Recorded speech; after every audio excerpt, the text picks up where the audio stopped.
The chandeliers shimmered above the grand ballroom, crystal light spilling across polished marble floors and the echo of clinking glasses. My pulse quickened the moment my husband, Ethan, leaned toward me. His voice cut sharp against the laughter around us. "Darcy," he said, low enough for only me to hear. "How's the car I left in the garage?" My smile faltered.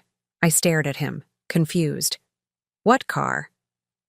Before we begin, drop a comment and tell us where are you from and from. Which city you're watching our videos. And after watching the whole video, don't forget to tell us. What would you do in this situation? Be honest. Tell me in the comments below. We read every comment. Let's begin. The air snapped like a whip.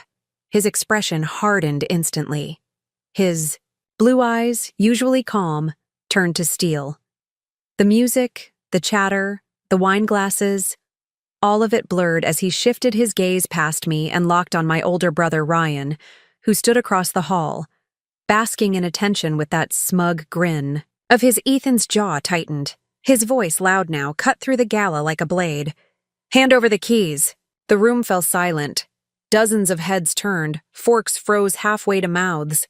Ryan's smirk twitched, but he tried to play it off, raising his glass. "I don't know what you're talking about, Ethan." "Don't," Ethan snapped, his tone sharp enough to slice the air. He stepped forward, shoulders squared, the entire gala watching as if a stage play had suddenly erupted before them. Darcy didn't even know about the car. That tells me everything I need. Where are the keys? My chest tightened as I glanced between them, heat rushing to my face. "Ethan, what's going on?" I whispered, but his hand brushed mine briefly. Steady, grounding. His eyes never left my brother. Ryan chuckled, though the sound cracked. "Look, if this is about that car." "That car?" Ethan's voice thundered now, echoing off the ballroom walls. "The one I bought for my wife as a gift? The one you decided to help yourself to?" Gasps rippled through the family crowd. My mother's wine glass clinked against the table. My father shifted uncomfortably, his lips pressed in a hard line. Nobody spoke. Ryan set down his drink, finally showing a sliver of nerves. "It was just sitting there," he muttered. "No one told me I couldn't." "You took it without asking," Ethan cut him off coldly. "That's called theft." A heavy silence dropped. The word theft echoed like a slap across the room. My stomach churned with humiliation, anger and confusion all at once. My own brother, stealing from us. And here it was, unraveling in front of every relative, every so-called friend of the family. Ryan straightened, trying to puff his chest. "This is ridiculous. We're family. Families share." Ethan laughed once, sharp and humorless. "You didn't share, Ryan. You stole. And you did it behind your sister's back, hoping she'd look stupid when I asked her. That's not family. That's betrayal." I froze. The word hit me harder than I expected. Betrayal. I'd felt it before, in whispered gossip about me, in the way relatives dismissed me as the quiet one who never stood up for herself. But hearing it declared out loud, with Ethan backing me in front of everyone. My heart pounded in my ears. Ryan's face flushed red, his voice cracking as he tried to save face. "You're overreacting. It's just a damn car." Ethan leaned closer, his voice like ice. "No, Ryan. It's about respect, and tonight you've shown you have none." The crowd whispered, shifting in their seats. I caught sight of my aunt covering her mouth, my cousins leaning in eagerly, hungry for drama. My mother hissed under her breath, "Ethan, please, this isn't the time." "It's exactly the time," Ethan shot back. His hand brushed mine again, but this time it wasn't just grounding. It was protective, as if he wanted me to know. "I will not let them humiliate you again." My lips trembled as I looked at my brother. I could feel every eye in the room pressing down on me, waiting for me to either defend him or stay silent. For the first time in years, I felt something sharp rising in my chest. Not fear, not shame, but fire. "Ryan," I said, my voice carrying, farther than I thought possible. "You didn't just take a car. You tried to make me look like a fool." His eyes darted to me, his jaw tightening. "You wanted me to stand here, embarrassed in front of everyone. You wanted them to laugh at me." My throat burned, but my voice grew stronger. "But the only one who looks pathetic right now is you." The silence that followed was louder than the music had ever been. Ethan's hand tightened around. Mine and Ryan's face collapsed into something bitter, ugly, cornered. And for the first time, I didn't look away. The ballroom buzzed like a hive after my words landed. My brother's face turned scarlet, but he forced a hollow laugh. "Pathetic? Really, Darcy? You're standing there letting him, your husband, turn you against your own blood. That's pathetic." My pulse roared in my ears. For years, Ryan had controlled the room with sarcasm and arrogance. But tonight, Ethan wasn't backing down, and neither was I. Ethan's voice was steady, but sharp enough to slice glass. "You've embarrassed your sister for the last time. Hand over the keys, Ryan, now." Ryan shoved his hand into his pocket, jaw grinding. He dangled the sleek black fob in the air, smirking. "You want it? Fine. Here." He tossed it, aiming carelessly toward Ethan. But the keys clattered on the marble floor between them, loud as gunfire. The crowd gasped. I flinched at the sound, the metallic ring echoing in my chest. Ethan didn't flinch.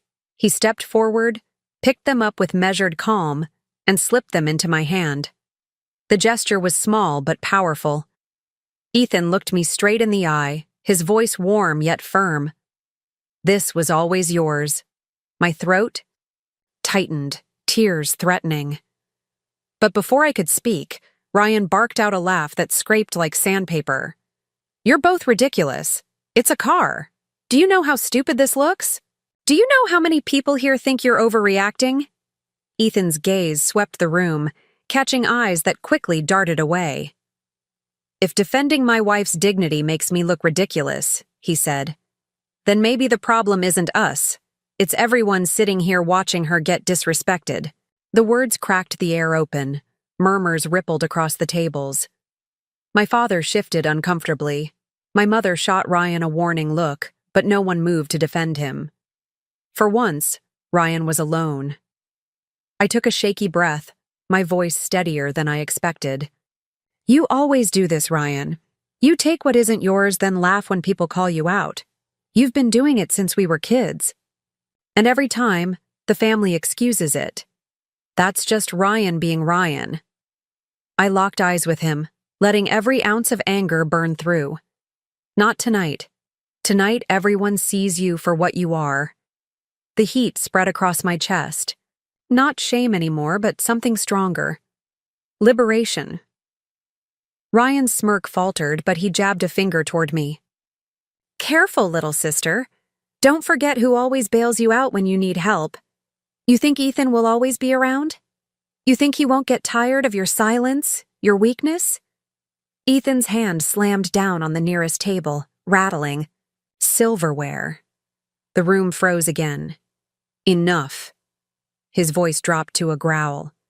"You don't get to insult my wife, not here, not ever again." My mother's sharp voice broke in. "Ethan, please stop. This is a family matter." "No," Ethan shot back, eyes blazing. "This is a respect matter, and it ends tonight."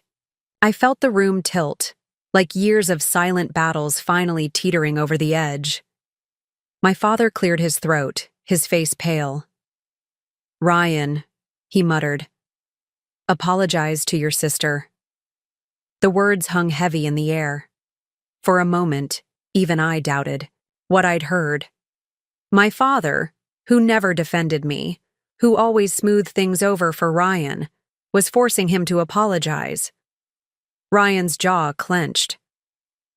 "You're siding with her?" His laugh was sharp, but his voice cracked. "This is insane." Apologize, my father repeated, firmer this time. Ryan's eyes darted from my father, to me, to Ethan, the weight of the crowd pressing down. His arrogance wilted just slightly. His lips curled, but the words came out bitter and forced. I'm sorry. The apology felt hollow, like spit on the floor. But still, hearing it sent a shock through me. I had waited my entire life to hear Ryan forced into humility. Ethan's hand pressed against the small of my back, grounding me. You don't have to accept it, he whispered, his breath warm against my ear. I turned to Ryan, my voice firm. You're not sorry, and I don't need your apology. What I need is for you to understand that you can't walk over me anymore. Not with Ethan here. Not ever again. A wave of murmurs surged around us, louder now, like the crowd couldn't hold back anymore. I caught sight of my cousin whispering with wide eyes, my aunt shaking her head. My humiliation had transformed into something else. Their unease. Their realization that maybe I wasn't the weak one after all. Ryan's face twisted, but he didn't speak. For once, he had no comeback. The music started again, softer now, the band awkwardly filling the silence. But the tension lingered, heavy and sharp. Ethan leaned close to me, his hand finding mine, his voice low so only I could hear. This is just the beginning, Darcy. They've been underestimating you for too long. Let's show them who you really are. And for the first time, in years I believed him. The gala carried on, but the air was poisoned. Every laugh was strained, every smile brittle. The moment Ryan had been cornered, the entire night shifted. People weren't whispering about me anymore. They were whispering about him. I could feel the eyes following us, some pitying, most stunned. For the first time in my life, I wasn't the one shrinking under their stares. Ryan was. He leaned against the bar now, gripping his glass too tightly, forcing out loud jokes to anyone who'd listen, but no one laughed. The center of attention he'd always craved had curdled into isolation. Ethan slipped his arm around my waist, protective but proud.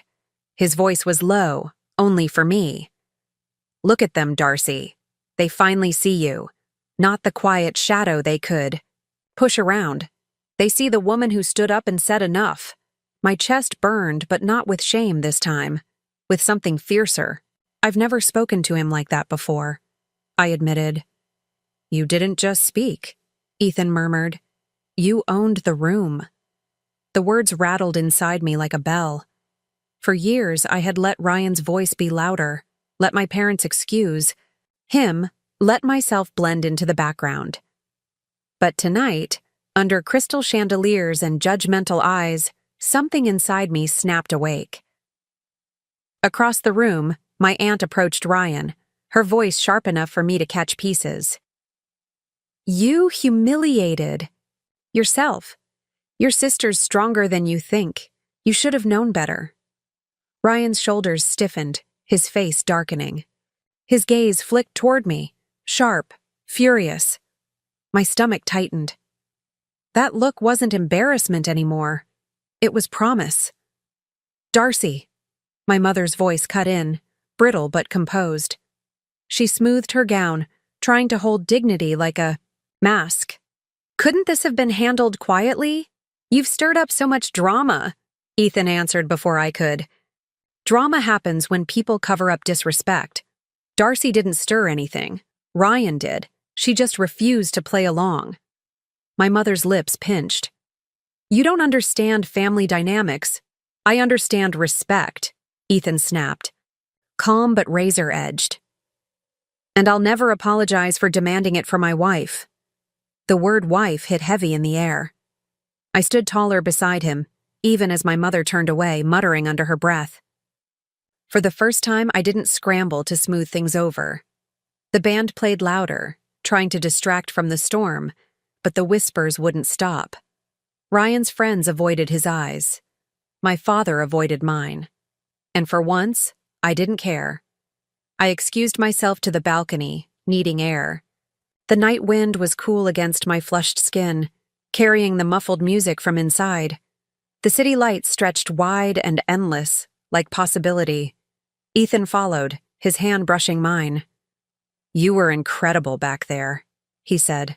My voice cracked. "I don't feel incredible. I feel angry, like years of being dismissed just came crashing down all at once." "That's not anger," Ethan said softly. "That's clarity. You finally see your worth." I turned to him, my chest tight. And what if they never respect me? What if Ryan finds a way to twist this and make me look small again? Ethan's jaw tightened. "Then we make sure he doesn't get the chance. I've already set things in motion, Darcy. That car was just the beginning. There's more they don't know." My heart skipped. His tone was calm, but there was weight in it, something unspoken. I searched his eyes. "What do you mean?" Before he could answer, the balcony doors swung open. Ryan stepped out, his smirk forced, eyes glittering with venom. "Well, well," he drawled, voice dripping with mockery. "The happy couple. Out here celebrating your big moment?" Ethan didn't move. His arm tightened around me. "Go back." Inside, Ryan. Ryan laughed, but the sound was empty. "You think this changes anything? You humiliate me in front of everyone. And what? Suddenly, Darcy's the hero? Please. She'll always be the quiet one, the forgotten one. And when you're done playing knight in shining armor, Ethan, she'll be right back where she belongs. In my shadow." The words burned hot under my skin, but for the first time I didn't shrink. I stepped forward, my voice sharp enough to cut. "No, Ryan. You're the one in the shadows now." His smile faltered. I held his gaze, steady and unflinching. "You've built your life on tearing me down, but tonight everyone saw the truth. You're not strong. You're desperate. And the more you try to step on me, the weaker you look." The silence stretched. Ryan's jaw worked, but no words came. Ethan's hand found mine again, his voice steady. "You heard her. Go back inside." For once, Ryan obeyed. He turned, sharply storming back into the Gala, his pride in tatters. I exhaled, my knees weak, but Ethan steadied me. "That," he whispered, a faint smile touching his lips, "was the sound of a woman who refuses to be invisible anymore." And for the first time, I believed it. But deep down, I knew this wasn't over. Ryan's look had promised it. He wasn't finished. And next time, the stakes would be even higher. The night dragged on, but Ryan's storm wasn't finished. I felt it in every sideways glare he threw across the ballroom, every muttered word that reached my ears. Ethan stayed close, calm but alert, his hand never far from mine. By the time the Gala wound down, tension crackled thicker than the perfume in the air. Guests slipped away, whispering about the scene they'd witnessed. But as we headed toward the exit, Ryan stepped into our path, his jaw tight, his smile poisonous. "You think you've won tonight," he hissed, his voice low so only we could hear. "But this isn't over, Darcy. You'll regret making me look weak." I froze, my stomach twisting. For years, that kind of threat had shut me down, sent me running. But not tonight. Ethan moved forward, but I lifted my hand, stopping him. My voice came steady, clear. "No, Ryan. You're the one who'll regret it. Because tonight, everyone finally saw the truth. You don't scare me anymore." His eyes narrowed, but the words hit harder than any shove could. He stepped back, muttering something under his breath, then stalked away, his shoulders rigid with defeat. Outside, the night air wrapped around me, cool and freeing. For the first time in years, I didn't feel like I was leaving an event smaller than when I'd arrived. I felt taller, stronger. Ethan opened the car door for me, his expression softening as I slid inside.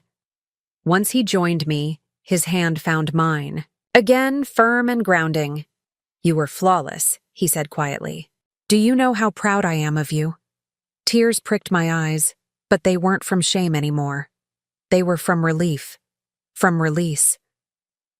"For once, Ethan," I whispered, "I didn't just survive him. I stood up to him." He squeezed my hand. "And you'll never have to do it alone again." As the driver pulled away, the Gala lights faded behind us. My reflection in the window wasn't the timid woman I'd always seen. It was someone sharper, steadier. Someone finally free. But the moment wasn't just about Ryan. It was about me. About finally choosing not to be the family's silent target anymore. About realizing that I had a voice worth hearing. The next morning, messages poured in from relatives. Some offered apologies, awkward and overdue. Others sent quiet admiration, saying they wished they'd had the courage to call Ryan out years ago. For once, I wasn't invisible. And when Ryan finally texted me, a single bitter line that read, "You'll regret this," I didn't shake. I didn't cry. I simply deleted it, because the truth was clear. The only person drowning in regret was him. Ethan watched me put my phone down and smiled knowingly. "You've changed, Darcy, and it suits you." I leaned into him, the weight lifting off my shoulders. "No," I said softly. "I didn't change.